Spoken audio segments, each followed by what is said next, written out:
Welcome to Real Estate 360 Live with Ryan Sloper, the trusted name in real estate radio. Now, here's Ryan Sloper. Welcome back, everyone, to another episode of Real Estate 360 Live. For those not familiar with our podcast, we do a weekly podcast each and every week for you guys. We cover everything from interest rates to the economy to what's happening in Washington, the Federal Reserve. Anything that can affect you and your real estate decisions will be covered here. We're not going to just sit back and talk about, whether home sales are up or down. We're going to dive deeper into the actual economic reasons behind things and the artificial manipulation of interest rates and things that are going on behind the scenes that actually affects your decision to necessarily purchase or sell a home. There's obviously things that are important to pay attention to that the national media is not going to cover. Part of the reason why I started this podcast was to bring these different things to light. Joining me on our panel, as he does each and every week, is Louis Camerasano. Louis, a former school teacher, a former attorney, and a former general manager of a major real estate portal. He's been cited in the media as a real estate industry expert in many publications, Wall Street Journal, Forbes, Smart Money, Fox Business, MSN, and numerous others. We're going to talk with Louis today about numerous issues. We've got the a little potential problem with the China debt crisis going on right now. We've also had, it looks like Obamacare is going to get extended out for another year. Mortgage interest rates have stayed, within their range for the last month, haven't really moved up or down, which is kind of surprising, but really not at the same time. We're going to dive deeper into these issues. But before we do that, I also wanted to remind you guys that if you haven't already done so, please go to iTunes and subscribe to our podcast. You can actually download it directly from there, from any MP3 player, iPad, whatever device you have. If you go to iTunes and in the search bar, type in Real Estate 360, and you'll be directed right to our podcast that you will be able to get all the downloads weekly. And also you can go to the website at realestate360live.com. That's realestate360live.com. You can stream all of the previous shows on that website as well. As on the right-hand side, there's an Ask a Question button where many of you listeners have been sending me emails each and every week, giving me good questions about, basic things about, what to do with your credit to be able to get yourself in a position to buy. Is there a better time to buy, now versus the summer? Is it better to rent out your property if you can't sell it and try to buy something else? I mean, these are all really good questions that we like to dive into. We'll get into some more questions later in the show from listeners.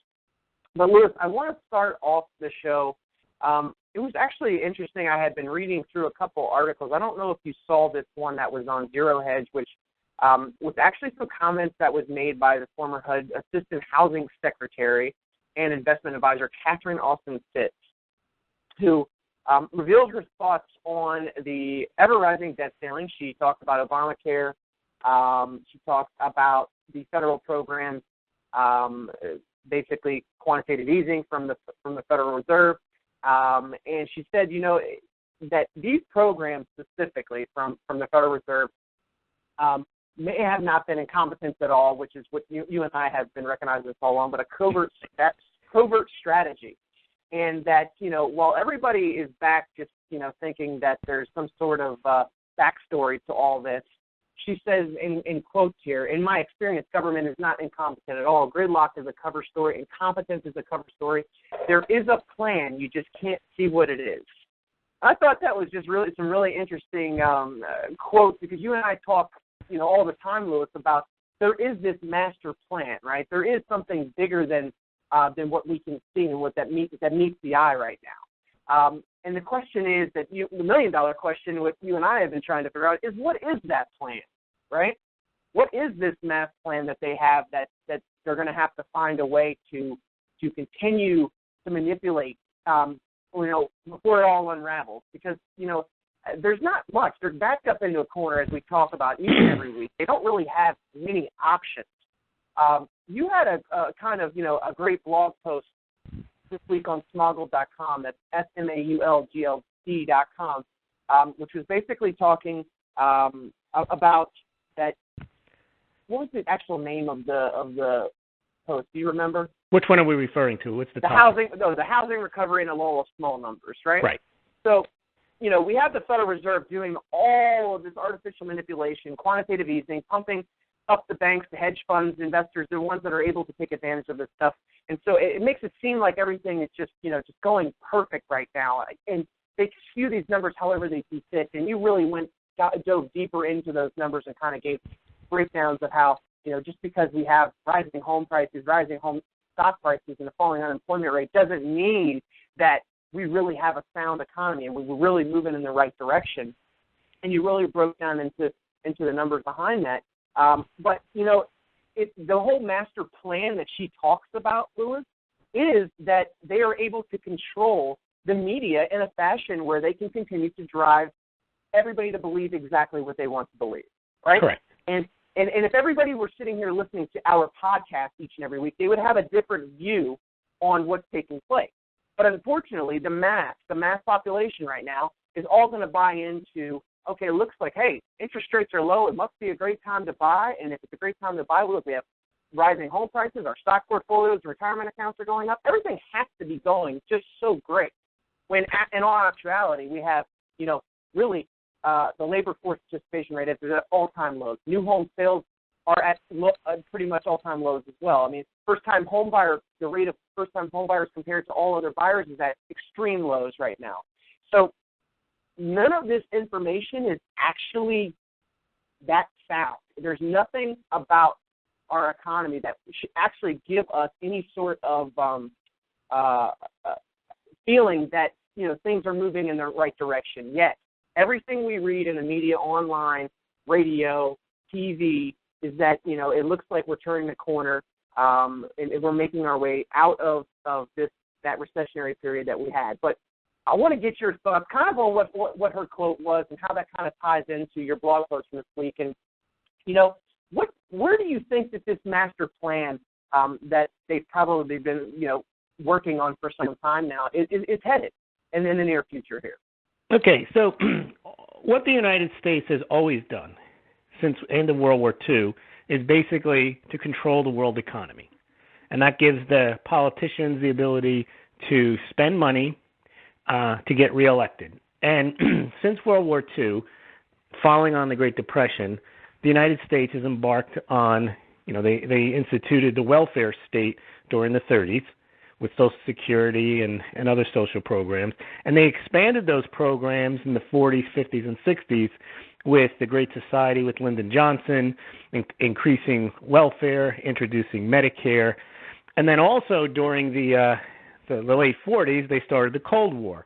So there was an escalation in the military-industrial complex, and that required an enormous amount of money to be spent by the government.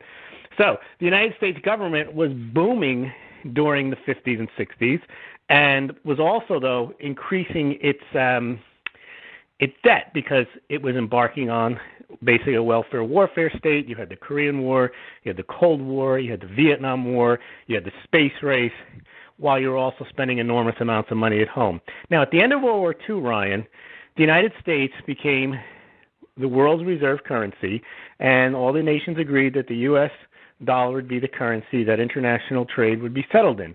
And part of that agreement required that the U.S. dollar be backed by gold reserves, and that the average person couldn't walk into a bank and get gold, but a central bank signatory to the Bretton Woods Agreement could go in and turn in their francs or their marks or whatever currency they had and receive the equivalent in gold, and that was the equivalent of a gold standard.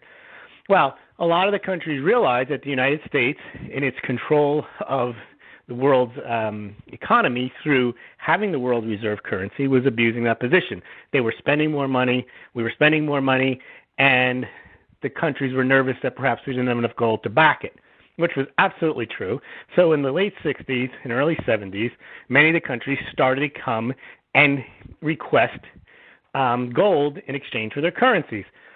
The United States quickly realized that the gold that they had would be depleted if they didn't get off the gold standard. So Richard Nixon in 1971 unilaterally just ripped up that agreement and said, from now on, the dollar will not be backed by gold. You can't come and get gold. This is temporary. And the dollar from now on will be based on the full faith and credit of the United States, and that's it. So what they did, Ryan, this is leading up to what's happening today, is they quickly entered into an agreement to sustain the demand for dollars as the world's reserve currency by making agreements with the OPEC nations such that the countries would have to use the dollar in order to buy oil. Oil will be priced in dollars. And therefore, they continued the demand for dollars. So 80-90% of international trade was conducted in the U.S. dollar, and basically they replaced the gold standard with the Petro dollar standard and increased the demand for the dollars. Now, you would think, having learned their lesson in the 60s, having spent too much money on the space race, the Cold War, and the welfare state, that the United States would have started to slow down its spending. No, they didn't. They increased their spending, and for the last 40 years, but really kind of in 1971, the countries were not happy with what the United States did, taking the dollar off the gold standard, Ryan, but they really had no choice, and it wasn't that bad. However, in the last 5 years, now that the United States has been doing QE, anybody who holds dollars is looking on in horror and saying that the United States is just printed up $4 trillion basically to cover itself, so that the United States hasn't cut its budget. We increased the debt ceiling. We've increased all of our spending. We have wars in Iraq, wars in Afghanistan. We have Medicare, Obamacare. We have not stopped our spending, and the way we fund it is by printing more dollars and then forcing all the countries who have to have dollars to conduct international trade to just accept the fact that the United States can print money. Now, here's where we are today. The United States is trying to hold on to its power. Well, it might come to a head, and here's where Russia can set off an inflationary spiral, and they don't even need China to do this. Right now there's problems in Crimea, and people say, well, who cares? It's over there in Crimea, and Russia's invaded. Well, the EU and the United States are threatening sanctions on Russia. Now, if Russia decides that they're just not going to take it sitting down, that they're going to have sanctions imposed and their assets frozen, they've already said, and we discussed last week, that they would retaliate perhaps by selling the U.S. securities, the U.S. Treasury bonds. We discussed last week that that might not be that big of a deal because they only have $200 billion worth, and the Fed can probably stop those up pretty easily. It's only 3 or 4 months worth of QE. Now, however, if they couple that threat and they sell the treasuries, which would have an adverse impact, even though it's not the largest amount of treasuries to be sold, the Fed would have to scramble, and it would call into question kind of another power threatening the United States and actually going forward with it. So it would weaken the dollar. But the real threat would come, and there was someone speculated over at Goldcore that Russia may decide that not only will they dump their U.S. Treasury securities in response to any sanctions imposed upon them, that they may require gold as payment for their gas and oil reserves that they also are large sellers of. Now, if that happens, and the reason we said that Russia wouldn't just dump their Treasury securities would be because they'd be shooting themselves in the foot, because they'd be reducing the price of those reserves by selling. However, in the last 3 or 4 years, Russia and China, Ryan, have purchased enormous amounts of gold, are now in the top 10 of countries, central banks holding gold. Well, if they were to now require gold to be the currency that they require to receive payments, what would happen is gold then would shoot up, which would increase the value of their reserves, offsetting any losses they may take in dumping their dollars, their U.S. Treasuries, but it would also make other countries have to dump some of their dollars to buy gold in order to satisfy their obligations that they may have with Russia. So if they were to do something like that, that would set off a massive inflationary spiral because the dollar value would go down, and the difference between 1971 and now is in 1971 when Nixon took us off the gold standard, he said we're not going to have inflationary troubles because, well, you might, if you go overseas and you have to spend money, your dollar may be worth slightly less, but you won't see inflation at home. Well, that turned out not to be true. There was massive inflation in the 70s. It would be worse today because if the dollar value goes down, it's not just for people who go take a trip overseas where they'll see the value of the dollar down. We'll see it here directly at home because we are not only a net debtor nation, we also are a net importer, which means all the items that we receive from China and the rest of the world are going to cost more because the dollar will be worth less. So the United States, getting back to the original question, the master plan is to hold on to the dominance of the world economy. And we've done that via having won World War II, been on a gold standard, basically won the Cold War, had a good economy in the 80s and 90s. When it all collapsed in 2008, because of all the debt we took on, they extended the game by just printing more money, figuring everybody would just accept the fact, because they have to accept the fact. And the United States, in the last 7 or 8 years, has shown it's willing to go into countries that may pose a threat to its global dominance. They've gone into Iraq, Afghanistan, Libya. So now we're at a point where can the game be continued with the global dominance? Can Russia make an impact on the United States dominance? Can China make an impact? If they can't, then this game can go on for a while. However, if Russia or China in conjunction or just Russia decides to make a gambit here, we may not have a shooting war in Crimea, Ukraine, but you'd have this type of currency war, and you'd have to see what alliances the U.S. might make or what military action they might take to maintain that dominance.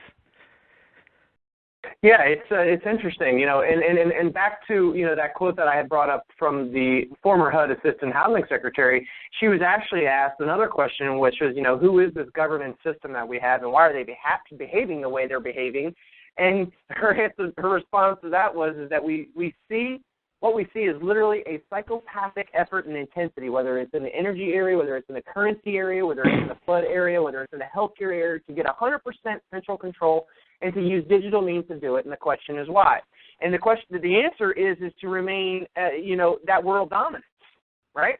And it's world dominance it's the United States world dominance and the companies backing the United States that benefit from that world dominance. It's the multinational corporations, the oil corporations, the banks that benefit the most. It's a form of mercantilism. Back in the 18th century, what England used to do to maintain its dominance was they'd set up trading posts, private companies that set up trading posts all around the world. And if there was a problem, like, for example, in China, if they had a local disturbance, one of the companies wasn't able to get the deal that they wanted, they'd bring the military in. Now, they don't actually – that was purely mercantilism, and that was basically the policy that the country was going to support its corporations abroad, because they were called things like the British Trading Company and so on. But you have a similar situation today. I mean, look who in Iraq, who got all the contracts for all the logistical support for the war in Iraq? It was Halliburton. Well, who was the vice president? Right. The guy who was the board of directors of Halliburton.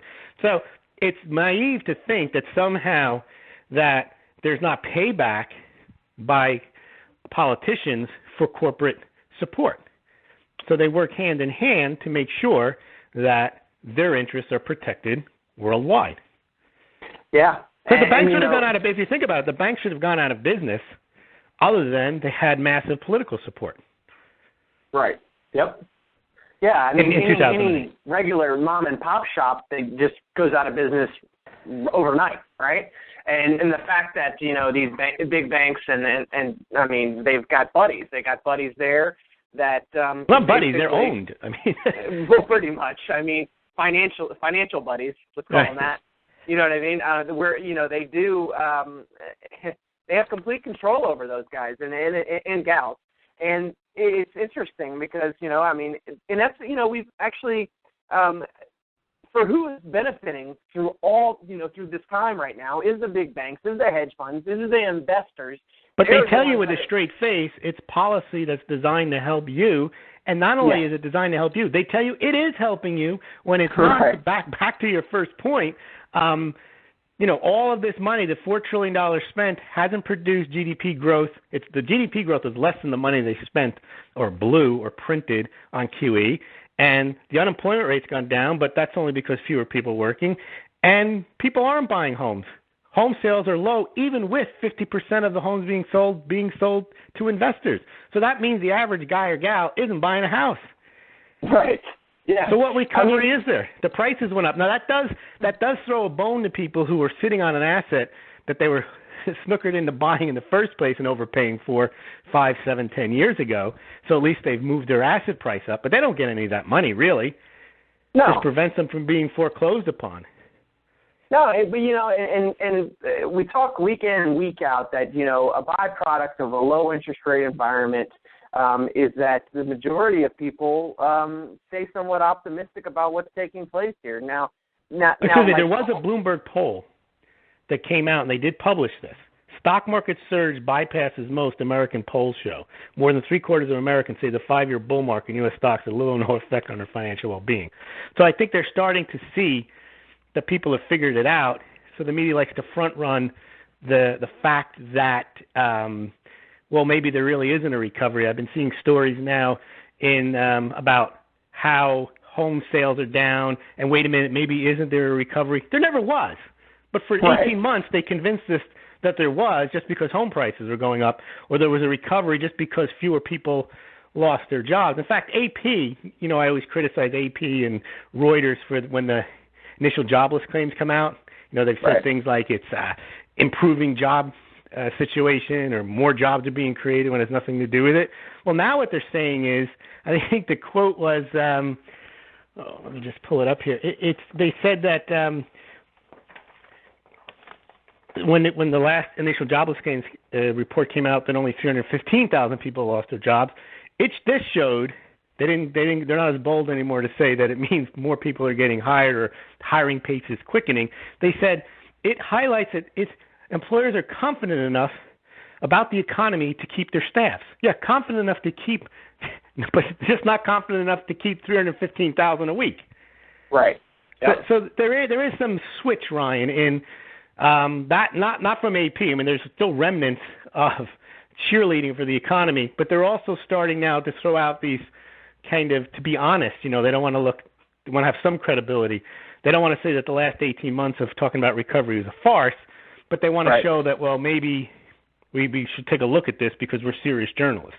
Well, yeah, and you know what? And one of these, journalists is going to step out on a ledge eventually and want to take credit when things start to crumble, right? So some of them are starting to get out ahead of things a little bit. Right. And I mean, and that's naturally what should have happened a long time ago to me, because this cannot continue down the path that it's gone for so long at this point. I mean, literally telling us that everything is fine, and actually not just fine, getting better when it's not. Yeah. Well, it's not getting better at all. And what's interesting is that I feel like people associate just a rise in prices, just a rise in their stock portfolio price as a recovery. If you're looking at the underlying fundamentals here that we have at play, where we have more and more people going on to food stamps, not coming off. Right. We have more and more people that are getting out of college and jobless for a year, 2 years, 3 years, then going back to school because that's the answer. Right. I mean, when you look at these type of fundamentals, they all lead to there is not 1 ounce of a recovery taking place. Not 1 ounce. Other than for people who have assets that have appreciated in value, and as you know, the people that have assets are before the financial crisis and after the financial crisis are the people who already had assets. So you're just making the rich richer. You're talking about the rich. Yeah, you're talking about the rich and the uber rich. And this isn't class warfare talk. It's just a fact that that's who it benefits. It is. And when you do have this class warfare that's a byproduct of everything that's taking place, who gets more involved? The government naturally does. It's what they want at this point. And to continue down the path of what they've created by, allowing the Federal Reserve to do what they've done, they've instructed them probably. Oh yeah, it's a path of no return, right? I mean, we talk about this all the time. Could they stop this? Could they cut it off? Sure, but I think they know what the end result of doing that is. They would lose control if they did not do the bailouts and the QE. The United States would have lost its dominance, but because they were in a position, they held all the cards, they were able just to say, oh, sure, we had a little problems here, but nothing we can't print over. And so they printed $4 trillion and retained the fact that the United States is the dominant country economically and convinced its population that it worked and we're all better off because of it, and aren't these bankers heroes for saving us by printing money? Yeah, and the former HUD Assistant Secretary, Katherin Fitts, she had made the comment that, you'd had over $4 trillion of what is called undocumentable adjustments. And to this day, these agencies have never, as required by law, produced audited financial statements, right? So, and with the banks, Ryan, they have not marked, they've marked to market, so to speak, the foreclosed homes that they have that they're holding on their books, but they've marked them as if they're getting paid or will get paid the full fair market value of the loans that they have outstanding. Absolutely. Well, do you think it's any coincidence, Louis, that, when people have talked about, hey, that home has been sitting empty for 4 years and nobody's done anything with it? Well, guess what? They didn't have to do anything with it. They weren't forced to do anything with it. They were bailed out. They could keep those assets sitting around.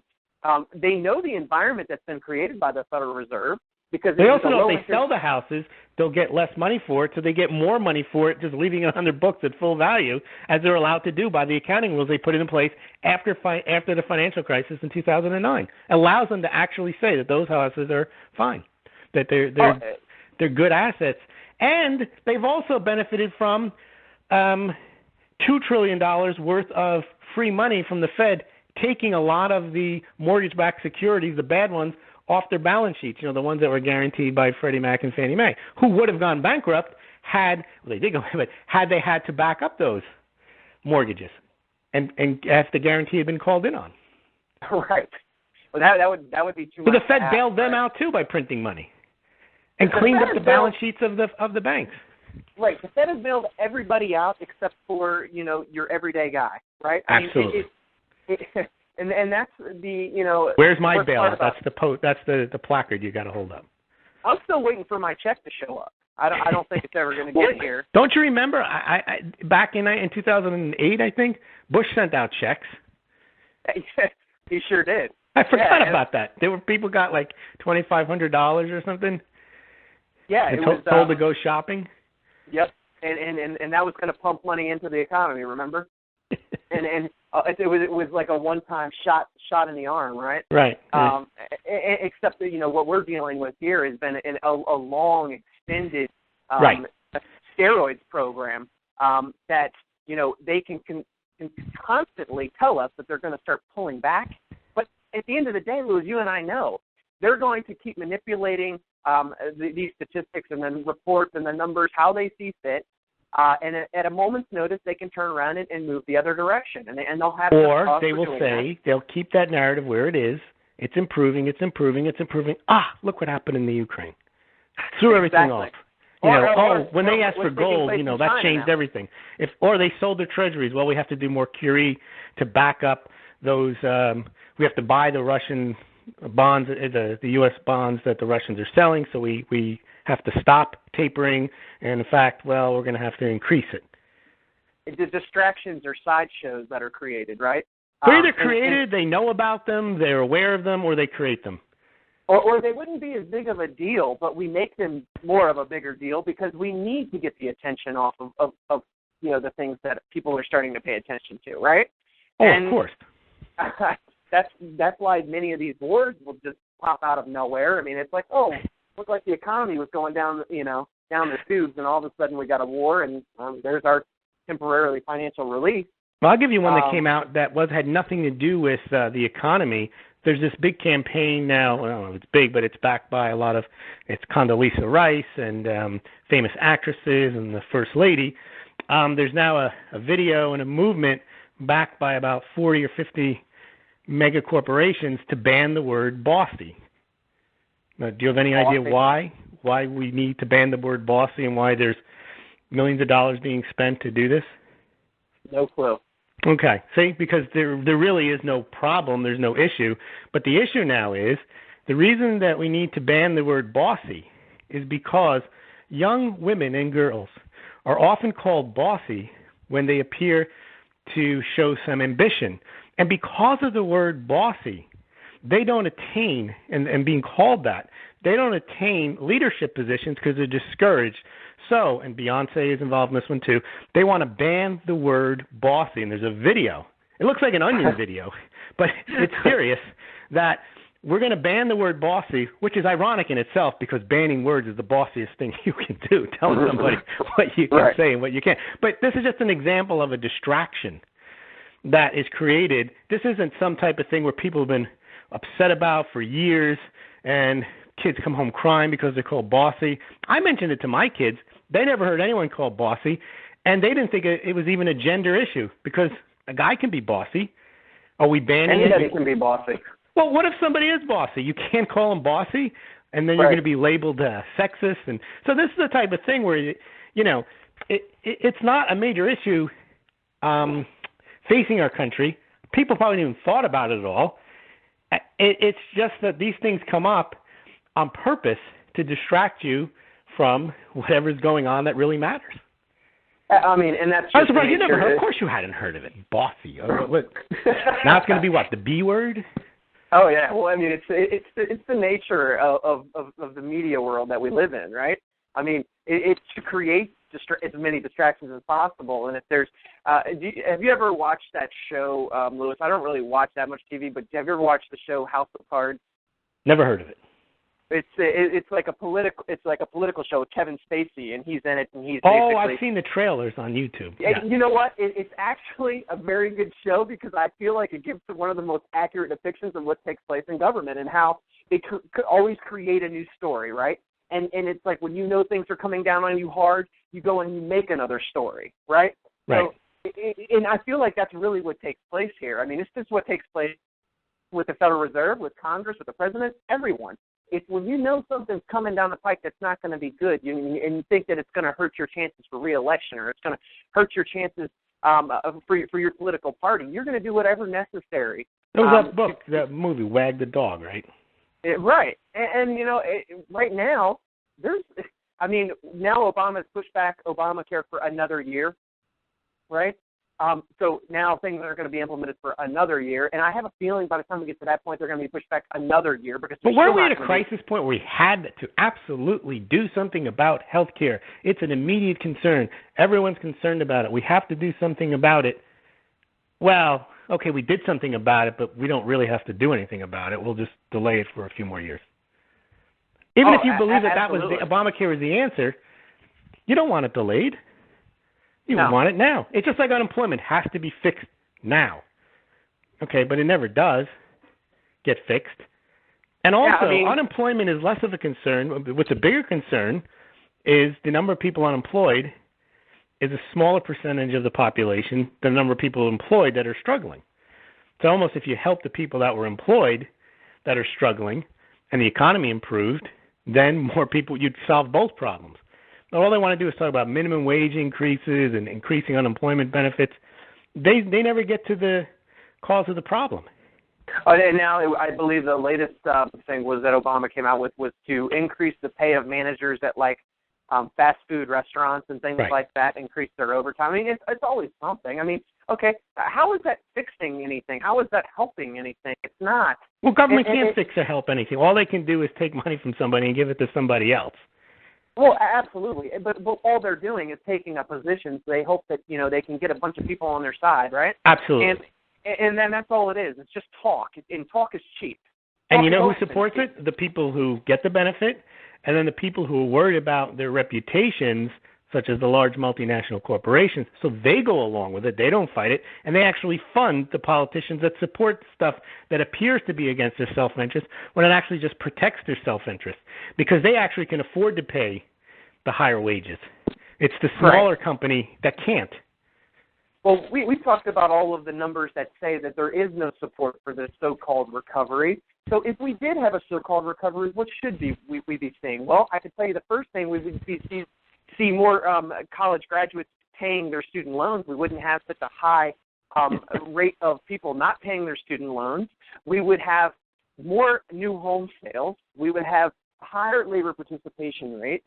we would have mortgage rates that were probably increasing right now. Because right? people could pay them because the economy was improving. People could pay them. Exactly. We would have home prices that, maybe would increase maybe 1% to 2% yearly instead of the huge jumps that we're having. We wouldn't see the stock market overbought where it's at right now. We wouldn't have any of these things. So it's actually funny. Yes, Lewis, it's like, the law of small numbers. But realistically, all of the numbers that we should be paying attention to, nobody gives what about. Well, you know what it's from, Ryan? I talked about the law of small numbers. It's the law of small minds because people, they just don't pay attention, and this is what they see. Yeah, and they just, it's the emperor's new clothes. They're told, look, that guy's got a fine gown on, and he's got a beautiful crown. He's naked. People are like, yeah, he does. And then do you see the button over? That's a beautiful button. And the recovery, that word, I guarantee if you did a Google search for recovery, it probably didn't even exist.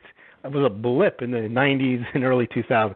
That word is so overused, housing recovery, economic recovery, when basically it just means the stock market and real estate prices went up. Irrespective of how many homes are sold or how many people are able to buy homes. So as we're moving closer into the next election, can you already see that there's going to probably be some sort of mass play for some major infrastructure overhaul where, they've got to be able to do this for the job situation? I mean, because what else can they go at? I mean, the Republicans are going to be basically barking up the tree that, hey, we told you all along that Obamacare wasn't the answer, right?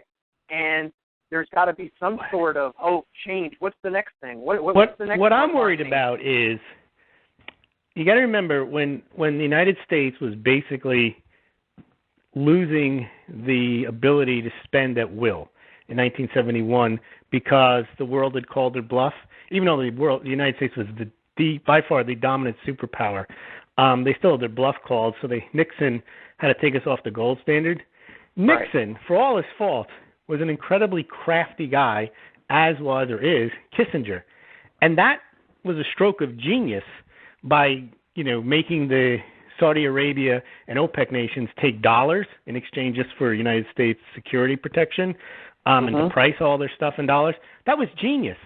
I don't think that the current administration has that type of upper hand people in its administration to react to a similar threat to the United States and the dollar, A, because we're weaker, and B, because if Russia decides to say we're going to take gold and we're going to only for our oil and natural gas, and we're going to dump our treasuries, what can the United States do? And also, the military card is even harder to play now that we've gone through Vietnam, Iraq, Afghanistan. You saw how hard it was even to get a little approval just to do a quick little foray and a little bombing into Syria. Right. Yeah. I mean, that was a no-brainer in the 70s or 80s. You can just go and knock off a country if you felt like it. Like Grenada, they just ran in there. And Libya bombing in after the Lockerbie. Those are things that the United States citizens cheered on. Yep. And United States citizens are not in favor now of mass intervention. So I don't think the U.S., that they even have the card to play that if Russia does something in Crimea, for example, annexes it or invades it, I don't think the United States is going to go in and with military force with the EU. That's not going to happen. If they put sanctions on them, as we talked about, well, if Russia responds, what trick does the U.S. have up its sleeve to counteract that? The only trick they seem to know in the last 6 or 7 years is, well, we'll just print more money and it'll go away. And that's what I was going to say. But this is when the inflation hits, though, if they were to do it this time. Yeah, well, I mean, and the fact that the inflation hasn't hit this time is because it's all digitized, right? No, it's only spread out across the world. People still need the dollar. Right, and it's spread out all over the place. But, I mean, eventually when it starts making its way down the chain, yeah, I mean, I think that it could hit really quick, right? I mean, absolutely. It would hit within in weeks. You'd see a massive consumer price inflation if Russia decided they needed gold because people would dump dollars, dump their treasuries to buy gold to send to Russia. It doesn't have to be massive amounts of the reserves that they're selling. They just sell a certain amount. Then the Fed has to print to buy it. there's more dollars in circulation, there's less demand for them, the price of imports goes up. Yeah, and so through all of this that we're talking about, we still have mortgage interest rates that are extremely low, right? And actually for the last month, they really haven't done much. They've kind of stagnated in a range. And what's been kind of interesting is that, even we got there was the weekly jobless claims, I believe that was yesterday. They were lower than expected at 315,000, down from 9,000 from last week. Markets were expecting, I think, claims to be up 7,000. The retail sales were also stronger than forecast, 0.3% overall. So the rate markets had declined initially, but they've been finding their way back each and every time, when typically what I'd see with this type of economic news is that, rates would worsen, and they worsen pretty quickly. But I've been reading a few articles, and it looks like a lot of these major funds and stuff are actually starting to backstop. They feel like that the stock market is finally overbought, when I've been saying that all along, but they feel like now is the time, and then they're actually hedging, and they're buying treasuries on the other side, which is actually interesting. Right, to protect themselves against a decline caused by the increased purchase of treasuries. If the stock market's going to climb, because they're going to buy treasuries to protect themselves. Yeah, I mean, it's comical. It really is. That's what saved us in 2008. Yeah, so flight to safety was that people bought treasuries. Well, and so it's fantastic for people that can take advantage of these interest rates, Louis, and for people that can, I'm like, I am actually thrilled when somebody can actually sit down and sign papers and their interest rate is like around 4% or so, right? Oh, it's huge for 30 years. But it makes me very happy when I get to see that, and I get to see the smile on their face, which is like, wow, this is our payment for 30. Yes, yeah, it is. And if Russia pulls this off, that'll be the trade of the century. Oh, I agree. Because then the rates would go up, nominal house prices would go up because the nominal inflation would increase. So housing prices would increase as inflation increased, and yet your loan would remain the same nominal amount. And what's interesting is if something like that happened, Lois, everybody would be scrambling and be like, oh, I wish I would have locked in my rate. I wish I would have moved or bought. Right. And that's why I. And there's nothing on the other side to make it say, well, I wish I hadn't bought because rates went straight down from here. That's not going to happen.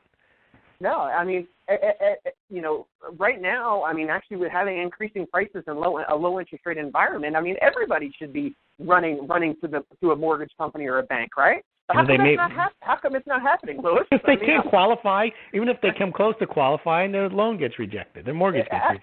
Exactly. I mean, I've actually had to field more calls in the last probably 30 to 45 days about people that have gotten turned down from a couple other places, and they're asking me if I know of somebody else, another lender that would look at their stuff because they really want to buy, but every lender's turned them down for one reason or another, and I get in and find out more details about most of their scenarios, and it's just that they've got a gap in employment for like a month, right? Well, like also mortgage applications are down too. Forget the people that apply and don't get approved.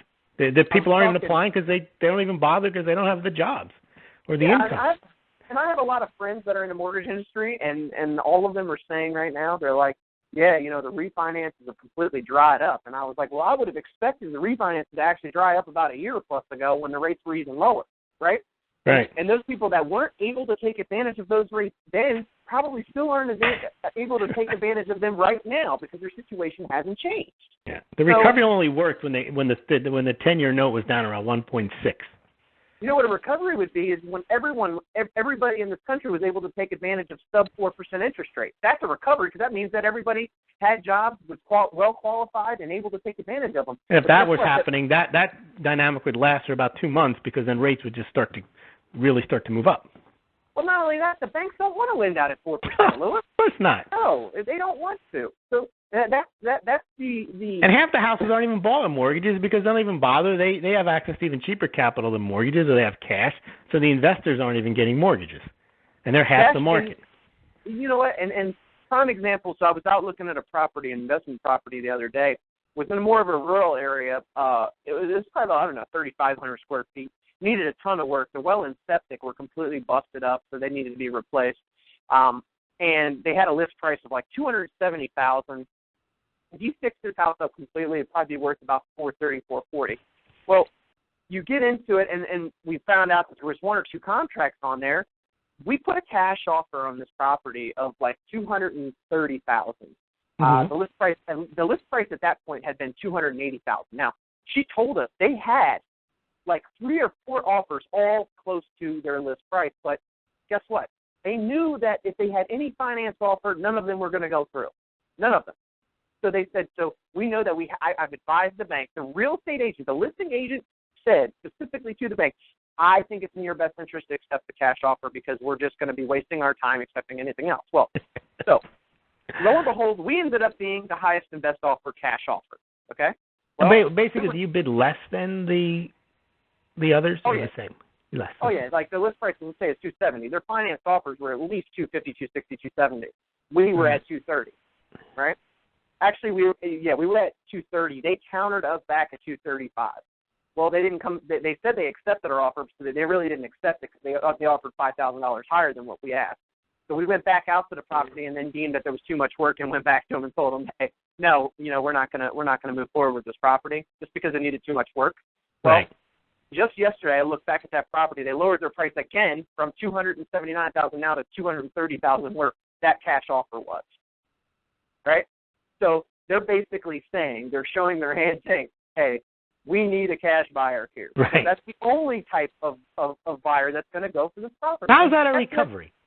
It's not. It's not, because you know what? The people that really want that house, the 4 or 5 other buyers that wrote contracts on it that were potentially going to get renovation loans or try to get something. I mean, the house needed so much work that their fear, the bank's fear, the listing agent's fear is that no matter what type of loan they got, they weren't going to be able to get it to work. Well, it's that not doesn't good. say That's not healthy. No, it's not healthy for a first-time home buyer that is really price sensitive, right? That needs to be in a certain price range, and then just because of all the things that are wrong with the house, there are not very many loans out there to help those type of people. And if they're in competition against a cash contract, guess what? They're not going to win. Well, sure, and also people who do investment. I don't know if you have this, but you probably have your own cash fund for renovations, and you already have your contractors lined up because they've done work for you in other places. So you're in the driver's seat there.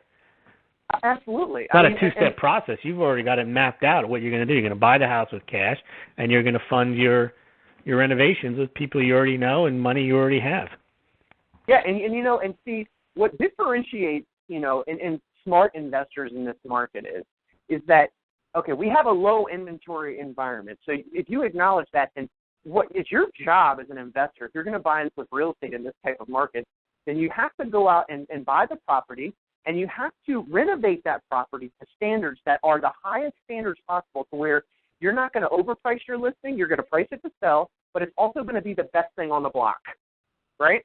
So that if you're going to be in those higher price ranges, you have to stand out better than everybody else. Where most investors make the mistake is they go in and they like basically renovate it like a spec home builder would do and just put basic stuff in there. Well, it's not really going to differentiate you between your house and the other house up the block. But if you really go in and you go above and beyond, that's where you make your money. But, I think that there's just been so many people over a period of time that have just gotten used to just doing, the basics. That's why they can't get top dollar.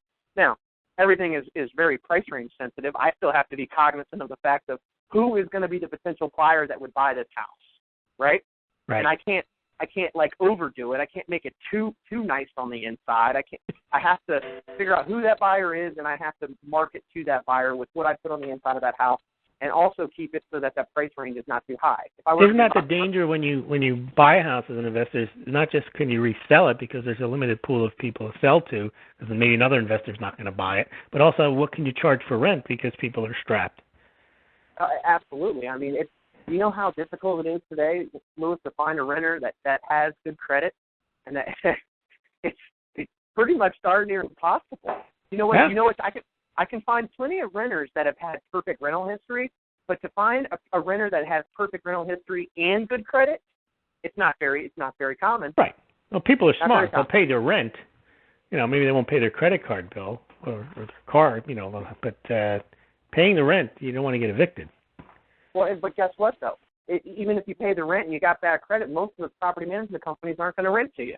Right. So but what's going to happen for companies like American Homes for Rent and the other large Wall Street ones who bought a lot of houses? Will they find a market? Will they be able to fill up all those homes that they bought and expected to rent to people with good credit?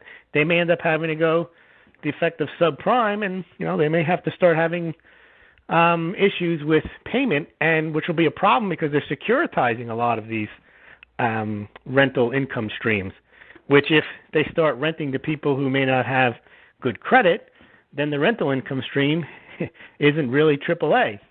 Well, desperate times call for desperate measures, right? And at some point, yes, I agree. They will start to rent to people that they probably their guidelines said that they wouldn't rent to initially, right? Well, because if you look at Milken pointed out in the 80s on junk bonds, it makes sense even with a higher default rate to rent out to more people and have your vacancy rate go from 50% to 80%, even if your default rate doubles from 1% to 2%. Yep. Yeah, and that's exactly what would happen if we had a higher interest rate environment right now, and like our mortgage applications were even lower. What would eventually happen is that the underwriting guidelines would they would become not as stringent. And why? Because the banks are willing to take more of a gamble and a risk when they're getting a higher rate of return, which is our whole problem right now. Even if we have well-qualified people, the underwriting guidelines are so stringent that even the most well-qualified people can't buy homes. Right. I mean, so what are your options? Well, you better go find a sugar daddy or mama because that's got cash, Because, that's true. A lot of sugar daddies and mama do have cash because they had cash before the financial crisis. They have even more now because their stock market portfolios have gone up. That's the issue we talk about a lot is the millennials that have nothing, but their boomer parents have a lot. Absolutely, and that's very common today. It's unfortunate. Like I said, I talked to so many people. I want to help get as many people in the homes as possible. But the reality is that the recovery is not a recovery, and that word should just be thrown in the trash somewhere. But I did want to give a quick little credit tip for this week, Louis. This was obviously brought to you by the Credit Pros. This is who I recommend using. For any of you out there that are having credit problems or issues and need to get your credit scores up and need a way to do that, this week's credit tip is many people have, obviously, collections, right? Like for collection agencies, like let's say that you defaulted on your Macy's card, Louis, right? Mm-hmm. So you default on your Macy's card. Which I never use. Oh, yeah. Well, listen, we're just completely making this up, but if you did use it and you didn't make a payment, then all of a sudden that card goes into basically a charge-off status, right? Where you didn't pay it, it's charged off. What Macy's does is they typically turn around and they're going to sell that to a collection agency. Okay. Now, Macy's has the right to keep that on your credit report for 7 years. Now, once they sell that to a collection agency, only the collection agency that owns the debt is supposed to be allowed to report it. But what is always seen on credit reports is that you'll have a Macy's card, it'll show a charge-off, and then there will be 5 other collections that are all the same collection showing the same amount owed for that same debt. Because what typically happens is the one collection agency doesn't get paid, they sell it to another collection agency, to another collection agency, to another collection agency, all for pennies on the dollar, right? Except each time it's a little bit less. And what happens is those collections start to pile up on your report. Now, the only one that owns that debt is supposed to be allowed to report that on your credit report. So which is the most recent purchaser of it. Exactly. But you know what? Even if they're the most recent purchaser, a lot of the time they don't even have a legit claim to it because they don't have the proper paperwork in their possession to even be doing it. Now, this is exactly why we use a company like the Credit Pros that are, it's legal credit repair and it's an attorney run firm. Because they're going to go in and challenge these things, and pretty much, I would say 90+% of the time, they're going to get these things removed off your report pretty much immediately. Now, if you've got 4 or 5 collections, okay, each one of those collections is dinging your credit score, each and every one of them. So just imagine if you're able to contact them in probably, let's just say 30, 60, 90 days, all those collections just vanish, right? Well, credit score probably pops up 50 or 60 points, and now you might be in a position to buy.